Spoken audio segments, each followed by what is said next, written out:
All right, welcome back to Missing Persons TV. I'm Brian Ladd with my co-host Deborah. Today's Wednesday, August 26, 2009, 9:20 p.m. Tonight we have a special edition for Kristi Lee Cornwell. Deborah's on the phone with me right now. I also have Gail St. John and Gail's researcher, Susan. Is everybody here? Yes. Yes, I'm here. Okay. Deborah, I'm here too, Brian. Okay, we got to do this pretty quick. We want to get this on YouTube, so we got to keep it under 10 minutes. Deborah, real quick, we've covered this case before. Kristi Lee Cornwell, give us some information, please. Kristi Lee Cornwell has been missing since August 11th of this year. She's missing from Blairsville, Georgia. She was out for a walk in the evening hours. She was last seen around 9:15, 9:20 possibly. She was last seen walking along Jones Creek Road, not far from her home. At the time that she went missing, she was speaking on her cell phone with her boyfriend. His name is Douglas Davis, and he was, as far as we all know, in Atlanta at the time. During the course of their telephone call, a car pulled up and Kristi was abducted. Apparently, Douglas heard a struggle. He heard her screaming and saying, "Don't take me," or "Please don't take me." And since then, they did locate her cell phone a few days later. They did locate items in the area where she was supposedly abducted from, and they indicated that there was also a struggle. So they've been looking in that area. They've also looked in North Carolina for her. So, you know, they've branched out some as far as where they're looking for her. There is a website set up for her, KristiCornwell.com, for further information. And I guess what do you have to share for input for this case, Brian? All right, thank you, Deborah. The information that I had actually came from a dream drawing. The dream drawing was dated August 19th of 2009. This was actually DD 7463. The information came from a reader, Marianne. I wasn't aware of the case at the time. She speculated that the dream drawing may be about Kristi Cornwell. After talking with her on Skype, reviewing the dream drawing, I do believe this dream is about Kristi Cornwell. So we did open the case the very next day. The information from the dream drawing says 957 Chattahoochee National Forest, 17 M. That could be Miles. Doctor, killer, Kristi Cornwell. We then started working on this case with that information. We got Gail St. John on the phone. Gail and I worked this case for a while. We did do it live. We did show what was happening as we were looking on this. We were taking screenshots of that. We did come up with a map, and I think we both came up with somewhere around the area of Chattahoochee National Forest. Gail? Yes. Okay. I tried to narrow it down. Now I'd gotten numbers that kind of boxed me in around the forest area. Mm-hmm. I worked on it earlier today, and as close as I am coming to it, and I feel like we're closer to 17, and that's why attention was brought to me via the city of Helen, and I feel like I need to go north of that city. Okay. Let me get up on the map here. Real quick, that would take you closer to the National Forest. Okay. Jim, this information came from Jim. What I'm showing right now on the screen is a map that Jim had come up with after listening to Gail's psychic reading over the phone. She felt like she was boxed in. There is, if you see 1, 2, 3, 4, 5, that actually kind of makes a box, and there is a city of Helen that's down there. So that's what you're seeing. Sorry, I just wanted to make sure everybody understood what we were talking about. Okay. I feel like I need to go up closer to the wooded area. I feel like that I saw a cabin or some type of thing that's there. It's a building, but I don't know what it's used for, or if it's even used now at this point. I feel like there was a dirt road that goes off to the side.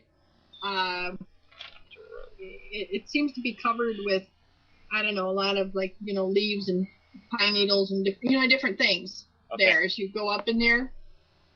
And I feel like that's a road they went down, and it's off of 17 as you hit into the close to the forest area there, the National Forest area.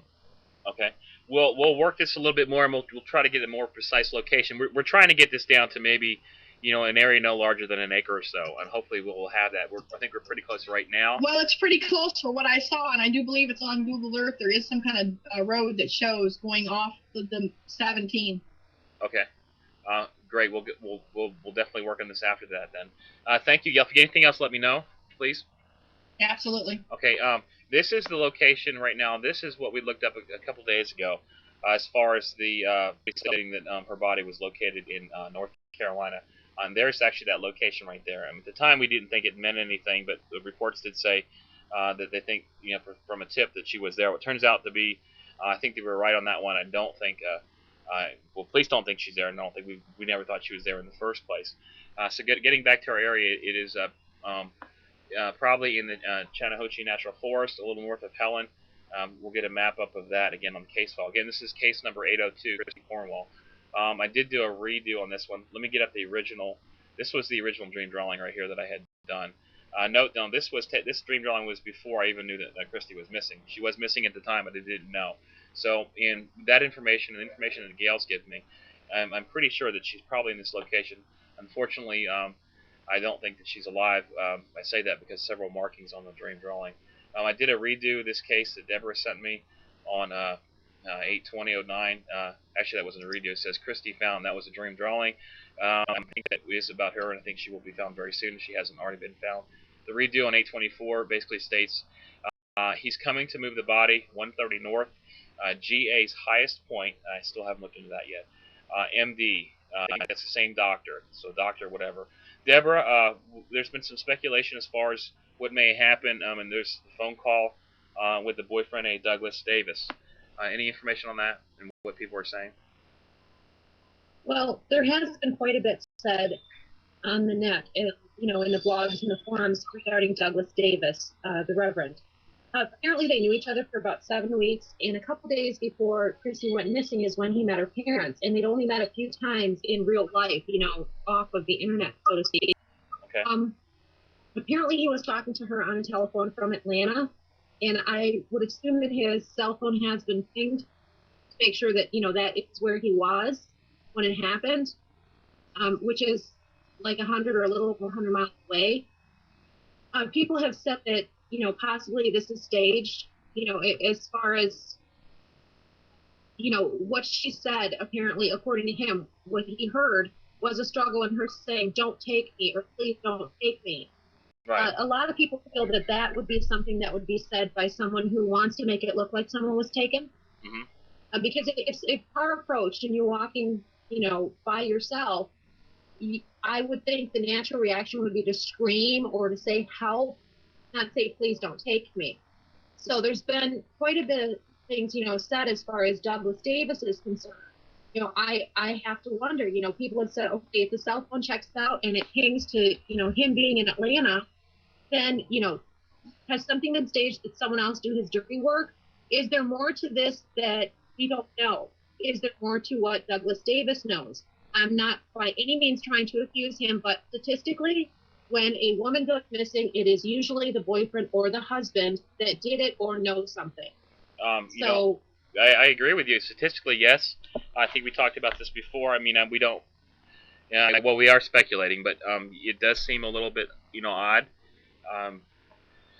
The information I had, that the drawing of the person I have, I don't think it's him, as far as what I have on the dream drawing. But you never know.